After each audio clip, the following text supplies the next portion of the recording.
Posibleng may kinalaman daw sa kanilang trabaho ang pananambang sa dalawang pulis sa Antipolo City. Ang isa sa kanila nakatalaga sa Drug Enforcement Unit, habang ang isa naman ay naka-assign sa Intelligence Unit. Hustisya ang panawagan ng kanilang mga naulila. Yan ang tinutukan ni Susan Enriquez.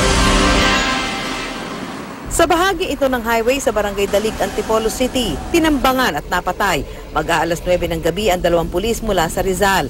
May bakas pa ng dugo sa lugar kung saan napatay sina PO2 Ernesto Turalba at PO2 Roberto Reganit. Sakay ng motorsiklo ang dalawang pulis ng pagbabarili ng riding in tandem. Nakaganti ng putok ng baril si Turalba kahit pa siya noon ang nagmamaneho ng motorsiklo. Pero parang nag-jam yung kanyang baril. Makita naman doon sa ako na parang nag-stoppage. Naka-assign sa Drug Enforcement Unit ng Baras PNP si Turalba, sa Intelligence Unit naman ng Taytay si Reganit.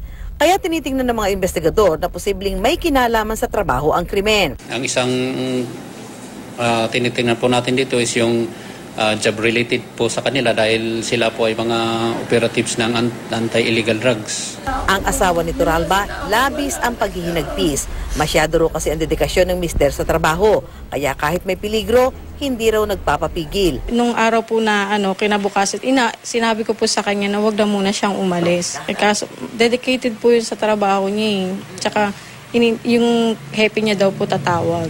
Bukod sa asawa, inulila din ni Turalba ang dalawang anak.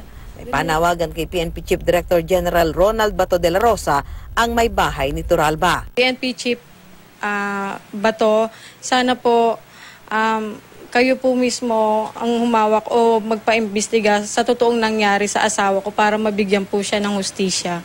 Nakatakdang ilibing si Turalba sa susunod na linggo. Susan Enriquez, Nakatutok, 24 Oras.